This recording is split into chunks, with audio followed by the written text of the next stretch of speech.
Welcome to the channel Adventures, Quasigamo here, and today's power build is especially exciting for our Dungeon Masters. As a DM, are you ever annoyed with the powerful characters that your players keep bringing to the table? Don't you wish there was a way to deal with problematic characters without having to use a herd of flying Tarrasques? Well, now you can. And I know you might be thinking that the Dungeon Master has the almighty power on their side, and if they wanted something to happen, then they could just make it so. Instead, you can torment your players with today's character build that has optimized its usage of the player's character creation options to decimate even the toughest of parties. And this can be achieved by focusing on 3 key aspects to make this build work, starting with finally honing our instincts to always be ready for battle, to get a jump on the party even if they manage to ambush us. Then we want the ability to immobilize and hinder the party's functionality to skew the fight into our favor. Finally, we want to be an overwhelming threat that completely executes individual characters and can even achieve full party wipes. Now that we've set the goals for this build, let's get into the process of making our party killer. Starting off by finding the perfect race for ambushing, and that's going to be none other than the Harengon.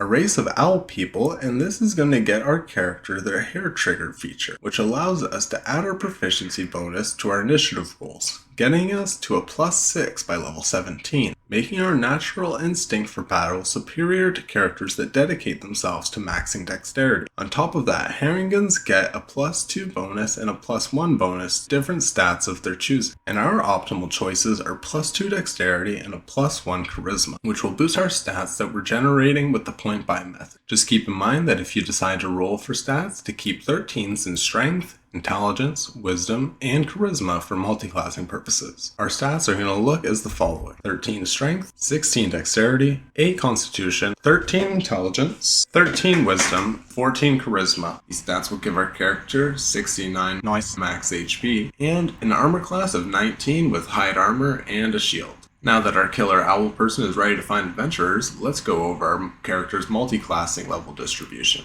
Starting off with a single level in Cleric, providing our character with the Twilight Domain subclass, which unlocks 2 powerful features, first of which being long distance dark vision, allowing our character to see up to 300 feet away in darkness, and the second feature simply granting us advantage on initiative rolls when entering combat. After that feature-filled Cleric level, we'll continue basking in divine benefits by multiclassing 2 levels into Paladin, granting our character with a fighting style, and the optimal choice being dueling for the additional 2 damage on each hit. And to further increase our damage, we'll also be getting divine smites, allowing our character to convert their spell slots into d8s of extra radiant damage. Then, after those 3 levels of Divinity, we'll multi-class into the realm of Science, with 2 levels of Artificer, which will unlock the ability to infuse mundane items with magical properties. And the ones we're interested in are Enhanced Weapon and Enhanced Defense, which simply turn our gear into +1, which increases our damage, chance to hit, and armor class by 1, making our character's AC 20. And the last infusion for the build is Mind Sharpen, which gives our character 4 charges that are used to auto-succeed concentration checks on reaction, and are essentially giving our character legendary resistance for their concentration. Now, after infusing with the power of magical science, we're going to transition into learning the mundane art of sword slashing through 3 levels of Echo Knight Fighter, where our character will get another fighting style, and this time we're going to choose defense for another +1 to our armor class, bringing our total AC up to 21.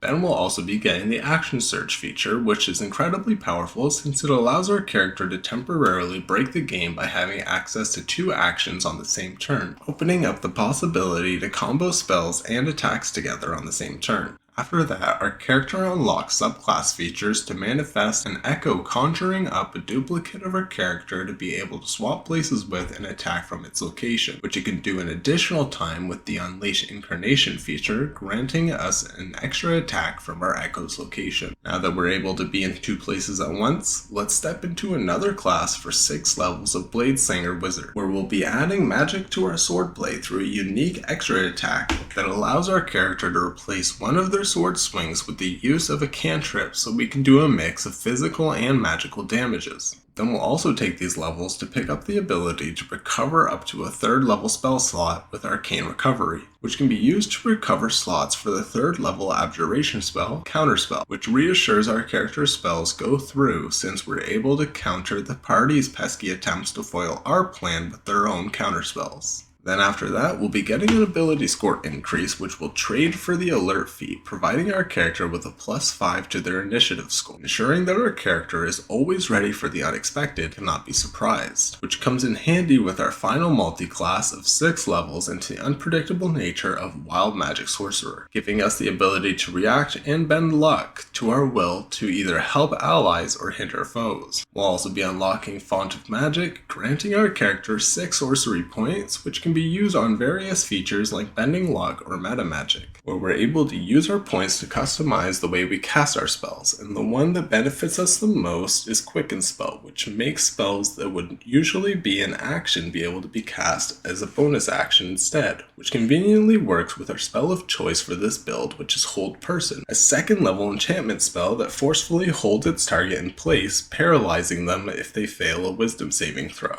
And when the spell is cast at higher levels, it affects more targets. In addition, we'll be choosing Green Flame Blade as our go-to cantrip, giving us extra fire damage on our melee attack, while also striking a second opponent. Also, during these sorcerer levels, we'll be trading out our ability score increase to pick up the Warcaster feat, making it so that our character can still cast Hold Person while equipped with their rapier and shield. Now that we have all the pieces of the build, let's finally put it all together and see what we've come up with. Now for preparation, you'll want to use Font of Magic to convert 1st and 2nd level spell slots into sorcery points, and convert the sorcery points into additional 4th level spell slots for Divine Smites, leaving you with 4 points to use on Quicken Spell and Bend Luck. After that, conjure an echo of yourself and ambush the party, which starts us off with our character's initiative score of +3 from Dex, +5 from Alert, +6 from our race, for a total of +14 to our initiative. And that's going to be rolled at advantage, making it so that our character has a 1 in 400 chance of having an initiative score of 15, which is equal to about 50% of max dexterity character. We'll have a 96% chance of having an initiative score of 19 or higher, which is better than 50% of max dexterity bards, which have Jack of all trades. We'll have an 80% chance of having an initiative score of 24 or higher, which is better than 50%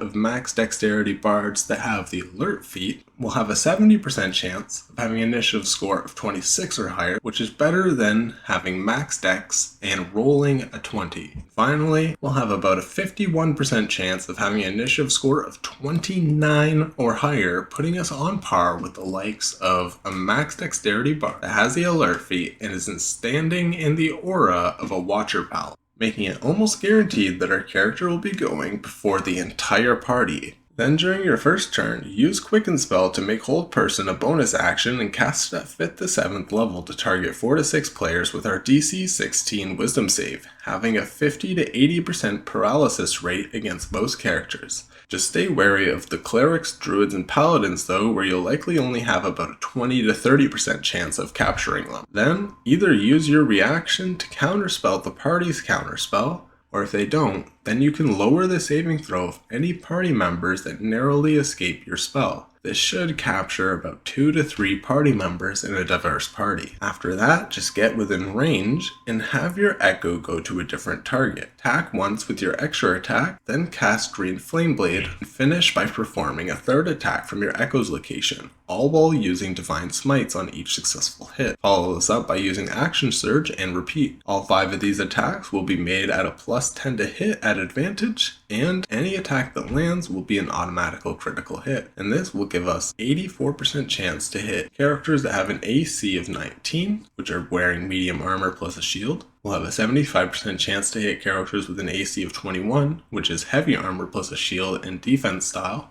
And we'll have a 64% chance to hit characters that have an AC of 23, having +1 heavy gear and the defense style. And these critical hits will have an average damage of 60 on a normal hit and 87 on a Green Flame Blade attack, while dealing roughly 15 to 16 damage to another target. This makes it so that 3 normal hits plus 2 green flame blade hits equals 354 damage to the main targets and 31 damage to an additional target, for a total of 385 average damage divided by our accuracy will give us the true damage dealt to your party, which should be in the ballpark of 246 to 323 average damage, which will be enough to take out just about any captured frontliner and a spellcaster, or several spellcasters. And then we have a maximum damage output of 654, which is enough damage to take out a full health barbarian that has maxed out constitution and picked up the tough feat, while also dealing enough damage to take out a fighter that has the same setup. And this is all while still having enough damage left over to nearly take out a 16 constitution sorcerer, leaving them just on 8 HP. And for maximum effect, I would probably use this build as a trailing assassin to abruptly shock your party, or for a full-on boss style encounter, have a pet Behir and 2 shield guardians that serve and protect the assassin. And since the guardians will both cut incoming damage by half, you'll only receive a quarter of the damage while they receive 3/8 of any incoming damage, effectively giving us 4 times more health while they each regenerate 10 health per round. And in addition, we'll be using the shield guardians to store extra castings of hold person at 4th level to ensure that even the most resilient party members are subjugated to our will, and so we can paralyze the maximum number of party members, and if the party attempts to counterspell, they'll have to stop 3 castings of hold person and our own counterspell. Then after paralyzing as much of the party as possible, send in your pet Behir, which can easily target the kinds of characters that resist hold person and can perfectly complement the strategy by taking advantage of paralysis, since all of their attacks cause dexterity saving throws, which are automatic failures for the characters, making your Behir able to either automatically grapple and eat party members, dealing a total of 116 damage to individual targets with the same hit rate as our character, or they can use their lightning breath for a guaranteed 66 damage to each party member in the area. So have fun devastating your parties with this sinister party wiper build. Hope that you guys have enjoyed today's video and found it entertaining. If you did, feel free to leave a like, and I would love to hear your thoughts in the comments section down below. Subscribe if you're interested in seeing more Dungeons & Dragons 5th edition power builds and other gaming content. QuasiGamo, signing off.